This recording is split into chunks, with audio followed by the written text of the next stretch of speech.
Donald Trump has now been impeached for a second time. And why does it matter? What's it going to do? I suppose if it actually makes it to conviction in the Senate, well, this is their attempt to stop Donald Trump from being able to run again in 2024. And that is really dirty politics. They only brought one article against Trump, and it was incitement of insurrection. And that's the play.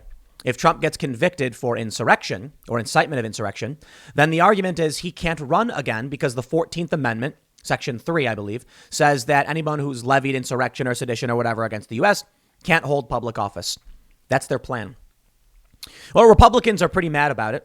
State Republican parties blast members of GOP who voted to impeach Trump. It was about 10. I believe it was 10 members of the GOP who voted to impeach Donald Trump. And now we're hearing Marjorie Taylor Greene says she will introduce impeachment articles against Joe Biden. I'm not playing this game. I'm so over this back and forth, but I get it. The divide in this country is so insane that we actually have prominent personalities asking about what they would call a peaceful divorce or secession. Now, to me, that seems kind of crazy considering the threat posed by China, but maybe it's exactly what China needs and wants, the U.S. to rip itself apart. Because I don't see a way out of this. I really don't. I mean, think about it. Donald Trump wins the presidency. He was a fairly moderate candidate. He was considered to be like a 90s Democrat. He pulled the Republican Party slightly to the left on a ton of issues. And anybody who tells you otherwise is not being honest. Even Vox.com wrote, I believe it was in 2016, that Trump was moderate. Well, here we go. They can't let the other side win. By no means. And that means they will use the impeachment process and cross their fingers for a conviction to prevent Trump from even being able to run again. You know, a lot of people have talked about term limits. And I've had some good conversations on the Timcast IRL podcast. Check it out, by the way. Where some people said, if you want someone in office, you should be able to have them in office. And then, you know, the term limits won't necessarily solve that problem. It will take away good politicians. And I'm like, but we have more bad career politicians who get elected based on the party. Well, the general idea is if the American people say we want this person, it shouldn't matter, ultimately. But I guess there have to be some limits. The Democrats seek to exploit the constitutional process to make sure they never have to worry about going up against Trump instead of actually running against him, which is insane. I guess they realize they got lucky this time around and they won't be able to constantly pull this off because the country probably will rip itself apart. But I don't think it matters. I think the fact that we're seeing Marjorie Taylor Greene, saying she's going to introduce impeachment articles against Biden shows the country's being ripped apart. No longer will anybody just sit by and be like, I'm going to live under the rules of the other side. And the reason is the ideological divide has become too pronounced, too extreme. When you've got the cultural and social issues that the left and the right don't agree on reaching this point, then you'll get people saying secession because they don't want, look, there are people who want to fight for control of D.C. and then impose their will over the rest of the country. There are people who want to fight for control of D.C. to stop others from imposing their will over the rest of the country. And then there are people who say, how about you just leave me alone? My favorite thing about all of this is how the left says the red states will be third world countries without, the blue cities. And I don't think a single Trump supporter cares. I really don't. So you're talking about people who, for the most part, live in rural areas anyway. You're talking about people who've already had their jobs stripped and taken away from them anyway. You're talking about small town America where the factories left and went overseas. Yeah, maybe now because of your policies, the free trade agreements, which also included the establishment Republicans of yesteryear, maybe because of that, these states will turn into a third world country. I don't think they care. I don't. I think they want to be left alone, have their freedom, and do what they have to do to survive, and they're willing to accept that personal responsibility. I think the left probably realizes how much weaker they will be without the middle American cannon fodder to load up into their war machine. Now, there are people from cities and suburbs who join the military, of course. I'm just saying it would dramatically reduce their capabilities for warfare. So they're probably not too happy about that. But look, when Donald Trump got elected, they claimed he cheated. They claimed it was Russia. They were convinced. They were adamant. They knew for a fact Pulitzer Prize winning stories were coming out. And I'm so over it. I've seen some evidence of the fraud. It's never been proven in a court, but here we go. Are we now going to play a game for a couple of years where these people leading that fight are going to bring cases and charges and investigations? I would say yes. But the reason I'm going to say, the reason I'll say it probably won't work the same way is that the left clearly controls cultural institutions, the media, and has institutional power. And that means that the mainstream media will dictate exactly what happens and why it happens. And anybody who says otherwise is a crackpot conspiracy theorist who needs to be banned from social media, which is what they're doing. When Donald Trump won, the Russiagate narrative, which was psychotic, like literally insane. You had a dude going on MSNBC being like, Donald Trump may be an asset of the Russians since the 80s. Never mind that was during the 80s, Russia was part of the Soviet Union. They still believe Trump is a holdover of the Soviet KGB. Great. That was allowed. That was always allowed. Then they won Pulitzer Prizes for it. And it all turned out to be psychotic garbage. Just insane nonsense. Well, what happens now? Anybody who dares talk about voter fraud gets purged. You're gone. You are removed. And that's it. Sometimes they won't tell you why. They'll just take down your channel and say, here's you're just gone. And others have been threatened, like I believe it was Cumulus Media, Westwood One Podcasts, told their host that if you say the election was stolen, they will sever you from the company immediately. So think about what that means for institutional power. And what's amazing here is that the Cumulus Radio stuff, this is conservative. I mean, they have Ben Shapiro. He's like one of the biggest podcasts in the world. I believe he's number one in politics. Maybe I'm wrong. Maybe they consider like New York Times politics, but one of the global top podcasts in news, politics, and just all time. And they're telling him what he can and can't say. Now, mind you, Ben Shapiro's never been a, far, fringe conspiracy, the election was stolen kind of guy. He's pretty much a run-of-the-mill traditional conservative. So that's probably no big issue for him there. But think about what Rachel Maddow was allowed to get away with. The psychotic things she was allowed to say. Or Jonathan Chait, the guy who claimed Trump was part of the Soviet Union or whatever. A spy asset for the KGB, the Soviet KGB. That's Chris Hayes' show. Look at what they're allowed to get away with, even to this day, justifying the Pulitzer Prizes they won. I'm sick of this. I got to be completely honest. We'll read this in a second because, Lindsey Graham is now saying, like, what is going to happen? Are we going to go back and forth, just impeaching everybody nonstop? Yes, bro. Don't you get it? Talk about these spineless people. I don't know what the answers are. I don't have all the answers, but I can tell you this. This doesn't lead anywhere. What am I supposed to do? Am I supposed to now just start reading the same thing and being like, here we go. This time they think it was that. They think it was this. This past week, longer than a week, has been the same story on repeat over and over and over again. And I'm just not interested. Over the past weekend, I mentioned this before. I did as many segments as I normally did because I'm just looking at the news cycle and I'm like, for one thing, people need to calm down. The other thing is just they keep saying the same things every day, the same thing.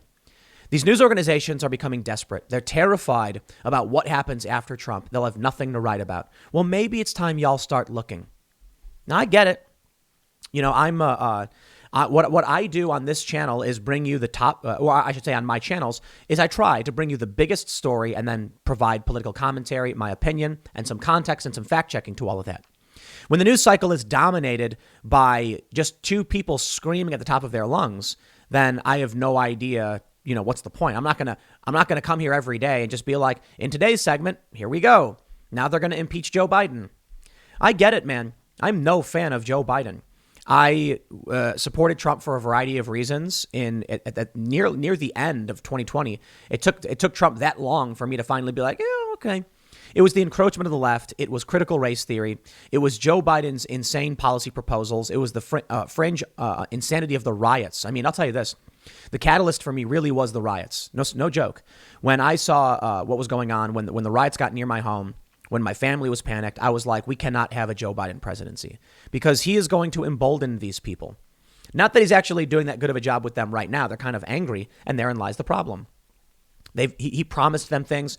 He was supposed to have a meeting with Black Lives Matter organizers, never did. I believe he never did. He was supposed to, the progressives thought they were going to get these key positions. That's not happening. And so I can only see that they're going to be increasingly angry. But there's something interesting. that Joe Biden's talking about this national security, domestic terror act. And now the left is starting to wake up to, wait a minute. So I'll say this. Okay, maybe I'm wrong. We'll see.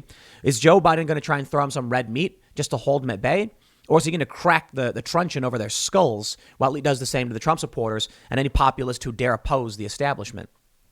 I suppose we'll see. Let me read a little bit about Marjorie Taylor Greene, explain to you what's going on. They say, over at the Hill, newly elected Rep. Marjorie Taylor Greene on Wednesday said she plans on filing articles of impeachment against President-elect Joe Biden on his first full day in office next week. During an appearance on Newsmax Wednesday evening, Greene, a vocal supporter of Trump, said that she is planning on introducing a measure to impeach Biden on January 21st, one day after his inauguration. Quote, I would like to announce, on behalf of the American people, we have to make sure our leaders are held accountable. We cannot have a president of the United States who is willing to abuse the power of the office of the presidency and be easily bought off by foreign governments, foreign Chinese energy companies, Ukrainian energy companies. So on January 21st, I will be filing articles of impeachment on Joe Biden. Greene did not specify what the articles might charge Biden. Well, I mean, she just brought up China and Ukraine, so I think we have a general idea. But Greene in the interview cited an argument advanced by several Trump allies in the final months of his reelection campaign that while Vice President Biden threatened to withhold a loan to Ukraine if then Prosecutor General Victor Shokin was not replaced. That's a fact. That literally happened. Joe Biden bragged about it. It's kind of crazy that they've tried gaslighting everyone into saying it's not true. It didn't happen when there is a video of Joe Biden. I believe it's at the Council on Council on Foreign Relations meeting. And he's like, I told him you're not getting the $1 billion. If the prosecutor's not fired and what am I leaving, 6 hours, then you're not getting the money. And they said, you can't do that. I said, talk to the president. Well, son of a B, he got fired. Congratulations. He was just bragging about tit for tat. Go like the president. This is what they said when Trump was talking to Ukraine. That he threatened to withhold aid or whatever. Biden literally did that. And they say the president and it's only Congress who can appropriate aid. Then Biden did that. So sure, fine, impeach the guy for it. Now, I'm not kidding. I mean, what he did was wrong. And he did it in his capacity as vice president of the previous administration. He can still be impeached for that. So I don't know if she'll impeach him as being president. But the China stuff is also damning. So here's what we get. We are going to get an attempt by each side every step of the way. We had it for the past 4 years with the Democrats saying we must remove Trump. Do you know how many times they tried to impeach Trump? How many times they introduced articles of impeachment? It was like several. Okay, he's been impeached twice, but I think they introduced like 5 or 6 times articles to impeach Trump. The only issue is that at first, Republicans controlled the House, so it never worked. Trump said in 2018, if the Democrats take the House, they will impeach me. And he was right. The first thing they did when they finally had the House was impeachment. So you know what's going to happen. I can predict it. Come 2022, Republicans take back the House and then they impeach Joe Biden. And then maybe we'll see. I mean, there won't be a conviction in the Senate because you need 67 senators, and it's just not going to happen. I have no idea how we get through this. I really was very, very close to just calling it for today, and I'm actually heavily focusing now on the Timcast IRL podcast, something that's just, I don't know. Getting up every day and seeing this stuff, especially right now, is just it's literally the worst. I get that people are angry. I get that the Democrats were angry, and I get that Republicans are angry. And there are some serious questions about what we've seen with, potentials for fraud and Joe Biden's legacy as vice president. They accuse Trump of doing a lot of corrupt things, and when you step back and you try and ask yourself which side is right, you'll hear the same arguments from both sides. Now, as it turns out, the mainstream media tends to be lying about a whole lot and exaggerating everything that Trump did. And then you'll see that they tried impeaching Trump, like they got ready for impeachment. They were planning it before he even got elected. Guess what? Now, or before he even got in office. Now they're saying the same thing about Joe Biden. And what am I supposed to say? That's appropriate? I mean, honestly, I hope that this country flourishes and does better with Joe Biden as president. It's amazing to me that we went through 4 years of Trump where they were claiming that he was a fascist and that we were moments away from total dictatorship and Nazism. And now Joe Biden is the herald of communism. And I'm just like, look, it's not to say that anyone's right or wrong. It's to say that this escalation is getting higher and higher. And the more it grows, the more it sways uncontrollably. until it falls apart. Maybe a better example, it's like a Jenga tower. That's this country. And one by one, we have pulled out blocks until it's struggling to stay afloat. It's very top heavy and on the verge of collapse. Can we really do another 4 years of this country where we accuse the president of being the herald of some kind of authoritarian nightmare who's corrupt and selling out this nation? I don't think so. But I got to tell you this. Look, where I fall on the issue is that I think the accusations against Biden are more based in reality. I mean, we've got the stories. We've got the Bob Yalinsky. We've got Biden on camera. The worst thing we have about Trump is that he's Trump. I mean, that's it. The things they were complaining about Trump early on was that he was bombastic and offensive and said nasty things. But a lot of it was based on fake news. My God, they're saying the same thing right now. The left is saying the fake news conspiracy ecosystem. Here's what I see in all of this. I believe it is a waste of time for us to go the route the Democrats went, because for one, not only did the Democrats fail miserably in their attacks on Trump, attempts to remove him, he's finishing out his term. Not only did they fail, but they also controlled the cultural institutions. How are Republicans supposed to be anywhere near as effective as Democrats were, even though they weren't for the most part? They were able to jam Trump up, block his term. But how are Republicans supposed to go up against that when they have no cultural institutions and they're getting banned left and right? It only gets worse, which is why I keep saying strategy, persuasion, resourcefulness. The key to winning this political battle is creating things, is building things, is persuading people, is inspiring people. It is generating resources. It is going home and figuring out ways to make money. I get it. It's really, really hard right now. That's the way you win. Having access to resources. And if you spend your time focused on this, they're tricking you into onto the wrong battlefield. You need to be accumulating resources, making money, building things, and making a podcast or making videos or making art, something to inspire young people. Comedy is one of the best ways to change people's minds because it's funny. It makes people feel as part of something. And that's what people want. They want to cheer. They want to laugh. They want to feel included. That's the way you persuade people. Now, by all means, if there are legal challenges, I'm not saying stand in the way. No, of course not. Joe Biden did something wrong. By all means, Marjorie Taylor Greene can introduce her impeachment. But I'm just looking at this like, I'm going to step back for a second and watch what's going on and see what I see. And then the left and the right are adamant that they're correct. But I'll tell you this. During Ferguson, I remember the rioters had started leaving. And the police were sweeping the street, just driving down saying, disperse, disperse. And then I looked around this crowd and I realized everyone there was a journalist. So I decided, you know what? I'm going to cross the street. And so I crossed the street by myself with just me and a camera guy.